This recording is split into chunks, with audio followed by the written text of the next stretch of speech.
Thank you so much for having me. I am incredibly honored to be here. And I would love to thank Yankee for inviting me to come keynote this really beautiful event. To be honest, when she first asked me, I was very honored. I felt very honored, but also very surprised. To be a visionary is such a big thing. It's such a huge word.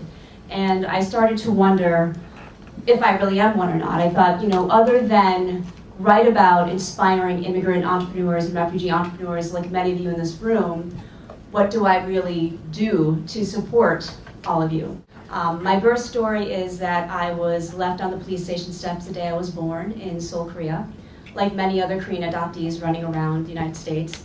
And I went to Korea twice since I was born. And since then I learned that my birth mother actually did not leave me abandoned. She brought me herself to the adoption agency. So that helped me change the story. But going further, once I was raised by my parents in Michigan, who got me on Mother's Day at the Chicago airport, I remember when I was 10 years old and they said, okay, now we're going to take you to become an American citizen. I said, what do you mean I'm not an American citizen? I've been living here illegally. I was only 10 years old.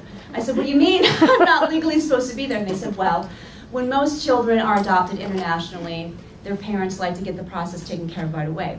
But we want you to have the experience of saying the oath with other immigrants so that you can understand how privileged you are to be in this country where there's so much opportunity. So I went to Detroit and I signed a bunch of papers. I said an oath with about 50 other immigrants in the room. And my parents made me a cake. You see that right there? I liked to wear pink. I still do. And so it's calmed down a bit though. And so we really celebrated what it was to be an American citizen at the time. And now that I'm 42 years old and I've been really trying to reflect on why is it that I have this sense of justice, why is it that it's so important to me to tell stories about people in marginalized communities, to tell stories about people who are in conflict zones, and to tell stories of people that have so much resilience. And it goes back to my days of becoming an American citizen. And I thought about, the last few days, what it means to be a visionary. And I realized that you can't be a visionary unless you have opportunity. So many of you in this room came here seeking opportunity or to have access to opportunity. And what does opportunity provide? Opportunity provides a chance to create something larger than yourself. This is what we like to refer to as purpose. Now I realize that the word purpose has been thrown around pretty loosely, I think the last couple of years, particularly for millennials, brands marketing to that age group, because everything needs to be purpose-driven.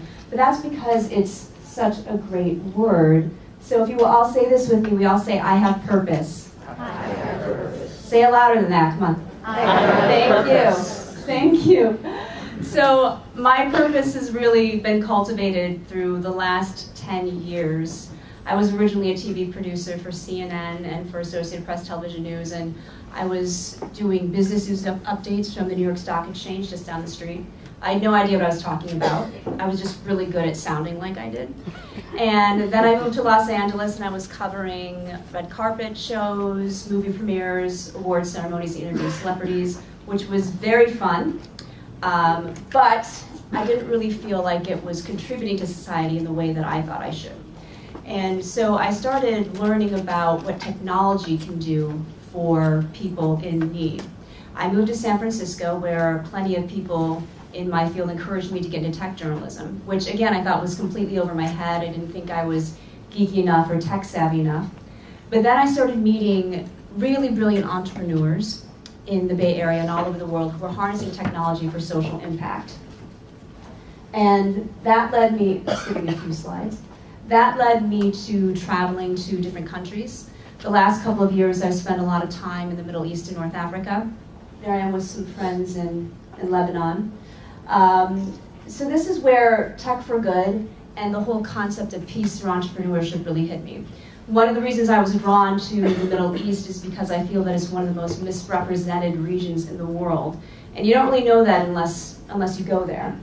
So I started spending time there and started meeting more entrepreneurs that were creating businesses completely in service of their community. And that's when I realized that the most interesting innovations are not happening in Silicon Valley, they're happening far outside of it. And that led to more traveling, more and more traveling. I don't necessarily think I've migrated, but I've definitely traveled. And so again, the last few days, in addition to thinking about what a visionary is, I've been contemplating, why do we migrate? Why do we travel? Some of us travel for love. Some of us travel for survival.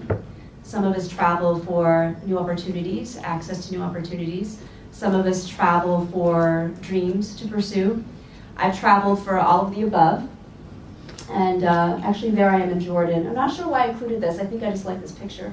But this actually does contribute to the story a little bit. I'm here in Jordan, and just to kind of reflect a little bit about how I think boundaries can be broken when you do migrate, when you do travel to different places. When I was growing up, and if I would hear the call for prayer in some kind of film that was about Muslims, there were Muslim religions that was in it, I remember feeling not scared, but kind of a feeling of discomfort because it was a sound that I wasn't familiar with. Then I lived in Lebanon for about 6 months, and now when I travel to the Middle East and I hear the call for prayer, it's such a comforting sound. It's like one of the most beautiful things I've ever heard in my life. So when you travel and when you migrate and when you're seeking opportunity, when you access that opportunity, this is when your purpose that we all agreed we all have in this room starts to become even stronger. So knowing your purpose, your reason for being that's bigger than yourself, is what it means to be a visionary. All the immigrants, refugee entrepreneurs in here are creating something in service of others. You are all visionaries. And what's even more powerful about your life and what you have to give is that many of you come from vulnerable or marginalized communities. And like I said, some of the most interesting ideas for businesses that are creating jobs for other people, or creating platforms for education, or creating sustainable ways to do business are coming from some of these marginalized communities. And something else I've learned along the way is that necessity breeds innovation. Invention as well, but I like how they tagged on the innovation part. So during my travels throughout Europe and the Middle East and North Africa, I've come across many organizations that are working with entrepreneurs, working with refugee entrepreneurs and immigrant entrepreneurs to help them bring their business to life. Some of you might be familiar with Recoded.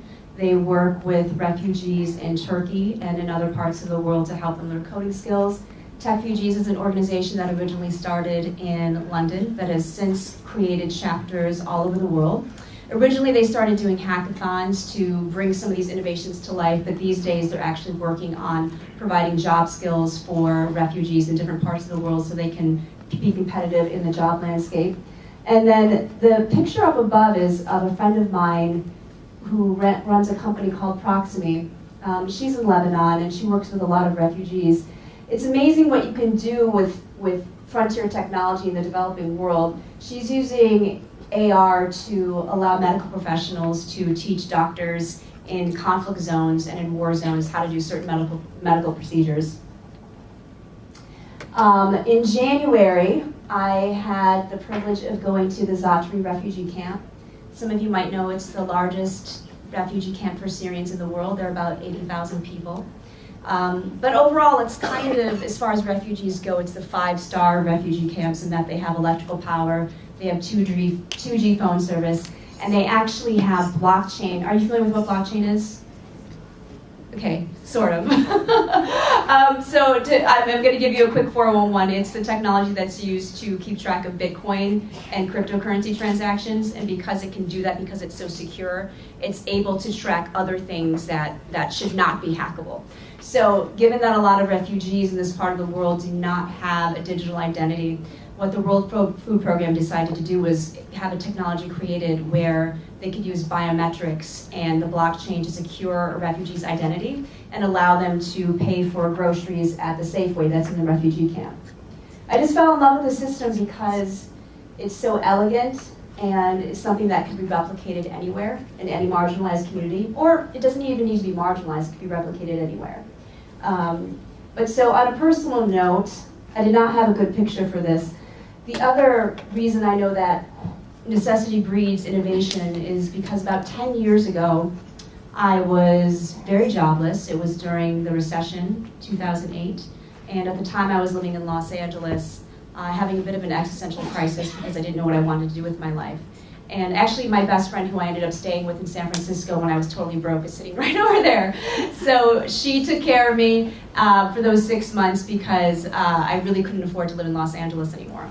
During that time, I started writing though. This is when I started writing about the intersection of technology and social impact and how powerful it can be.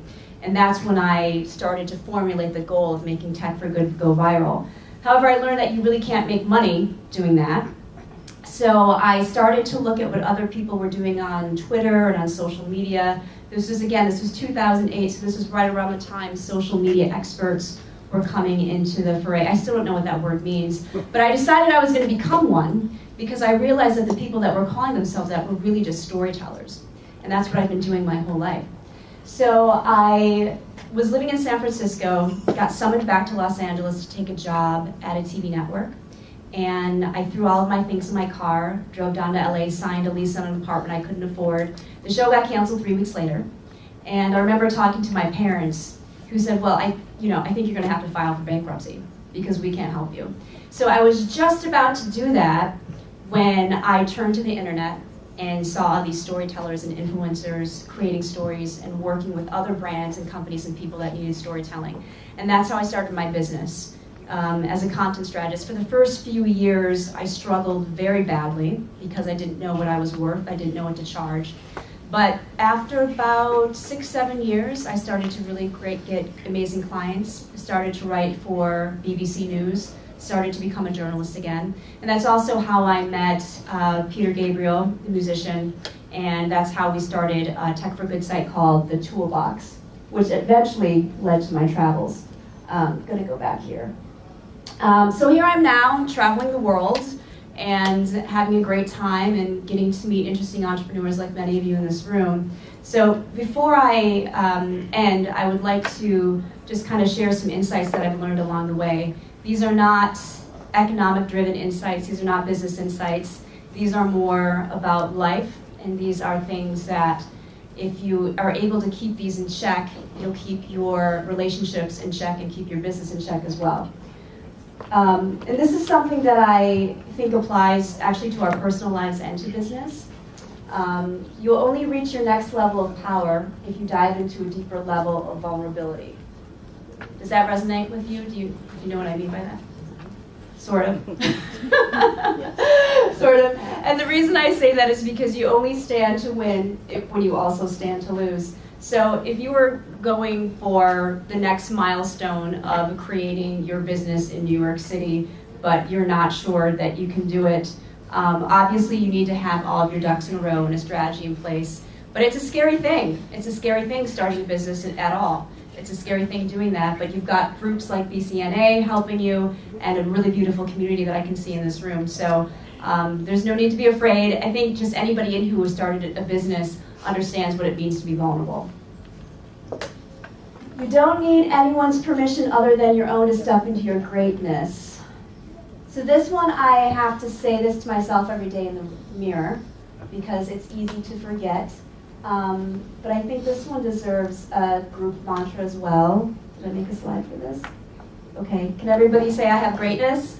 I have greatness. Say it again. I have greatness. That's slightly better. By the end of this, you're going to be so loud, we're going to blow the roof off of this place. This next one is that you were born to create. Obviously, you're entrepreneurs, so you know that you're born to create. Just because you some of you might be artists as well, but being creative doesn't necessarily mean you need to be a sculpture artist or a painter or a musician. It just means every day you're creating things. You're creating synergies, you're creating relationships, you're creating movements, you're creating communities, and you're building your business, which is contributing to the economy of New York City. So you were born to create, and this is for writers in the room, but also people who aren't necessarily writers. I wrote this to myself on my Instagram the other day because I'm writing a book, and it just feels awful. I was reading it, and it's not making sense to me.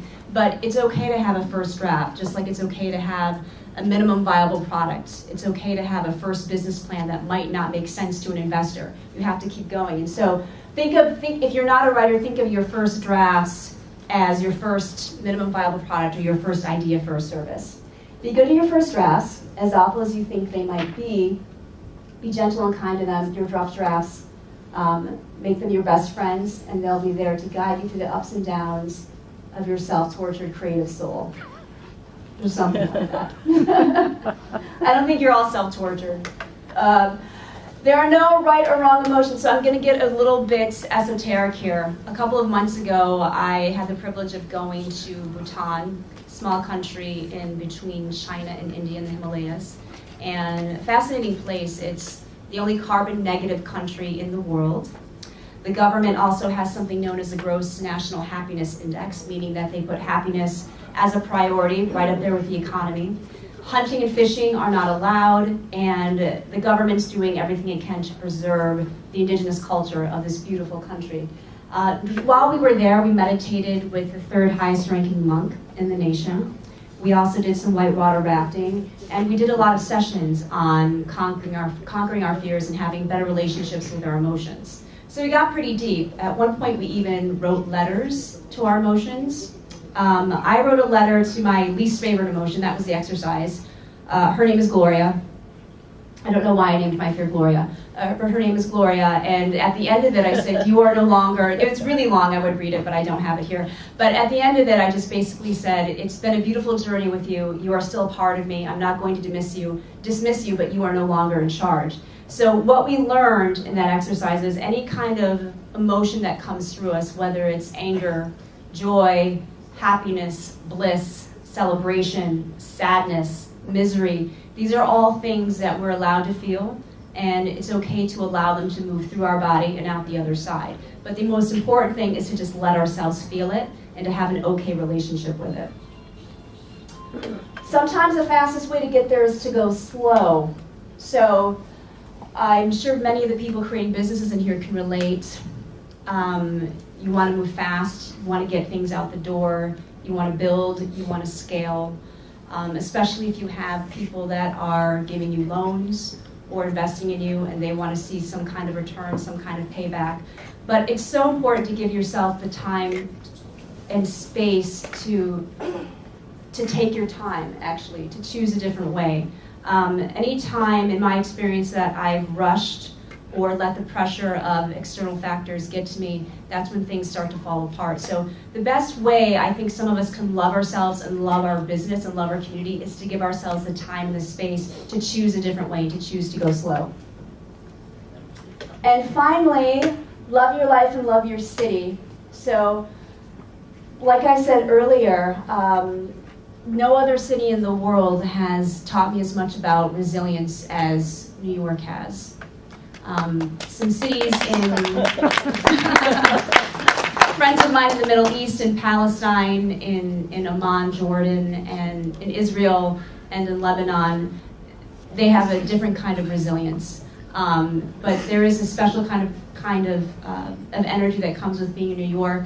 That's why I still come here once a month. No other place gives me the jolts of energy that I need to get moving, to get motivated. The city encompasses the most driven people I've ever met in my life. And so I hope that you feel as special and privileged as I do to be here. And so, again, New York is a city of visionaries and dreamers and thinkers and doers. And that is why you're all here. So, not only in writing this speech did I determine that I am a visionary and that I do deserve the Visionary Award, I would like to share that with all of you, because all of you are creating something, all of you were born to create, and you're all visionaries. Thank you. On behalf of everyone at BCNA, Melissa, thank you for making time to be here with us. And we would like to honor you with the Visionary Award for 2019 for your leadership in promoting technology and entrepreneurship for displaced people and emerging entrepreneurs. Thank you very much. Thank you.